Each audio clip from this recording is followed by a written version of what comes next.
Hello YouTube, it's Emma Blue Eyes 10 here with a video on what Blue Eyes Dragons could possibly look like after the Saga of the Blue Eyes White Dragon structure deck comes out on the 13th of September 2013. This is just a very rough build at the moment. It probably still needs a lot of tweaking and everything, but of course that will all be sorted when I actually get my hands on the structure deck.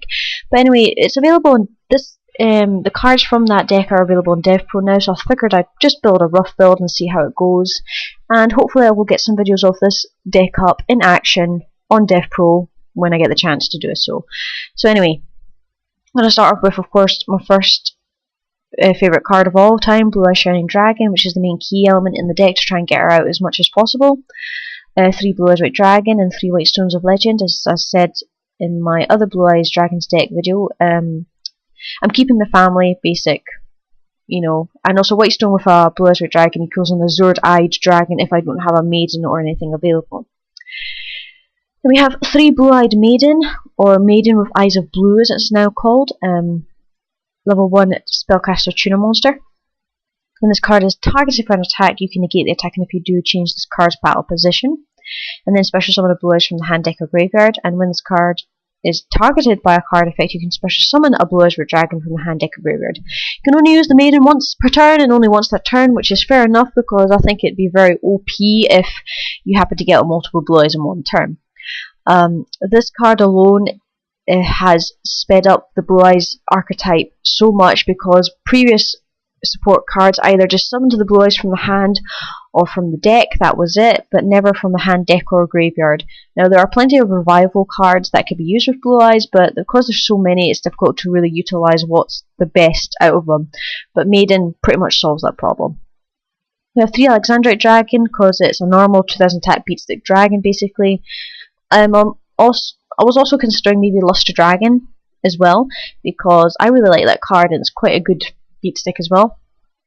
I've got one Click Meru Draco, which is a tech card really, but I might consider changing it if it doesn't work out in my favour. It's just basically I special summon all my stuff and then play this card, and then the opponent can't special summon his light or dark monsters. And fair enough, there aren't very many decks with light and dark monsters in the main deck, as I keep saying, but there's the new Ghost Trick coming out soon, and in the extra deck at least there are some key cards that are light and dark, and Kokameo would stop them from coming out. We've got 3 Masked Dragon as an engine for the deck to search out mainly White Stone to sync with Blue Eyes or do other combos. If I need to change the engine, I probably will do, but for the moment I'm quite happy because, again, with Shining Dragon's attack power, I want to try and keep as many dragons as possible. Now we've got 2 Exploder Dragon just as a nasty surprise for the opponent, also searchable by Masked Dragon if needed. Then we have 3 Effect Veiler. I was running 1 Light and Darkness Dragon, but I didn't have enough sacrifices to get out with it because I was either Syncering or doing something else, but 3 Effect Veiler is probably more adequate because it is a bit more controllable. It can also be used in situation for something which I'll say in a moment. 1 for 1 because I do have 9 level 1s, so why not? Mainly to summon out Blue-eyed Maiden or the White Stone of Legend. You can also combo with the White Stones or any of the other dragons when they're discarded as well. So then we've got the Trinity of Monster Born, Dark Hole, and Heavy Storm. Keep in mind, because the ban list isn't out yet, this could change, but we'll have to wait and see. 2 Pot of Duality. I was considering running Gold Sarcophagus as well to search out, but unfortunately that more than likely that could get hit by the ban list, so Pot of Duality is probably the better choice. And a lot of the time you're normal summoning your monsters, whereas Blue-eyed Maiden is probably the only card that special summons a lot, but other than that it's mainly just to get the Maiden to the hand so you can summon it in attack mode and then your opponent can't really do very much about it. Then we have 1 Dragon's Mirror, which is my fusion choice to get out Blue Eyes Ultimate Dragon. Then we have 3 Dragon's Mausoleum, or Dragon Shrine. Send 1 dragon type monster from your deck to the graveyard, then if the monster you sent was a normal monster, you can send another dragon type monster from your deck to the graveyard and only activate this once per turn. Now this is basically a foolish burial for dragons or a dragon's ravine. Understandable it's only once per turn because you wouldn't want a repeat of future fusion in multiple forms, to be honest. But say if I sent like a Blue Eyes or an Alexandrite to the graveyard, I can then send a White Stone or another Blue Eyes or another Alexandrite to the graveyard just to thin out the deck really quickly. Then we have 3 Silver Scry or Bellow of the Silver Dragon. Target one dragon type monster in your graveyard, special summon that target, and you can only activate one Silver's Cry per turn. This is basically the quick play monster born for Blue Eyes White Dragon, basically. So you could say, for example, play Blue Eyed Maiden, gets effect, and then play Bellow of the Silver Dragon to play out another Blue Eyes, and then Azure Eyes as well going off. Pretty much a lot of danger. Then we have 3 Wonder Wand, which is the best combo to use with the Blue Eyed Maiden. In extreme circumstances, I could use it for effect failure as well if I don't have Maiden available. But equip cards, target, always target, so no matter what, Maiden's effect is going to go off. And the monster gains 500 attack, and if I can send that monster equipped with this card to the graveyard, I can draw 2 cards, so it adds a bit of draw power. I may consider using trade-in or Cards of Constance as well. But I'm unsure about that at the moment. But as I said, this is a rough draft of the deck, so it might change in September. And then we have 2 Mirror Force because it's just an awesome trap card and I think deserves to stay in the deck anyway. Then we have 1 Blue Eyes Ultimate Dragon for my fusion card for the Blue Eyes and fodder for the Shining Dragon. Then 3 Azure Dyed Silver Dragon. When this card is special summoned until the end of the next turn, dragon type monsters you control cannot be destroyed by card effects or targeted.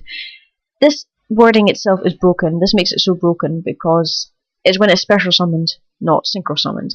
And once per turn during your standby phase, you can target a normal monster in the graveyard and special summon it. So most of the time you will be using this to protect your dragons and summoning out the Blue Eyes from the graveyard alongside with cards like Blue Eyes Maiden and the Silver's Cry. So it's like, that's an asset image of a field actually.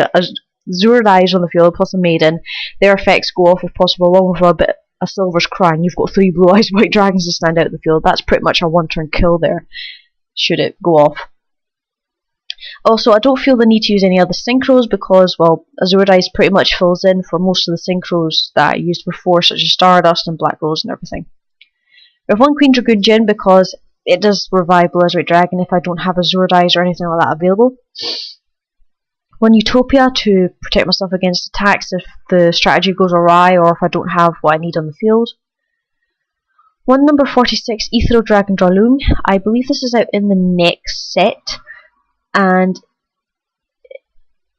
it's got quite a cool effect, but most of the time it depends on if the opponent has dragon type monsters as well. But that's okay because I wouldn't be surprised if the Blue Eyes deck does become very, very popular. This card would be very good against them. Once per turn, if this card is the only one I control, I can detach the material in order to special summon a dragon type monster from my hand, so it's like a Red Eyes Darkness Metal Dragon in a way. Target a dragon type monster the opponent controls and take control of it, or until the end of the opponent's turn, the effects of all their dragon monsters cannot be activated. So it's like a mini skill drain, Red Eyes Darkness Metal Dragon, Change of Heart, all in one go, basically, depending.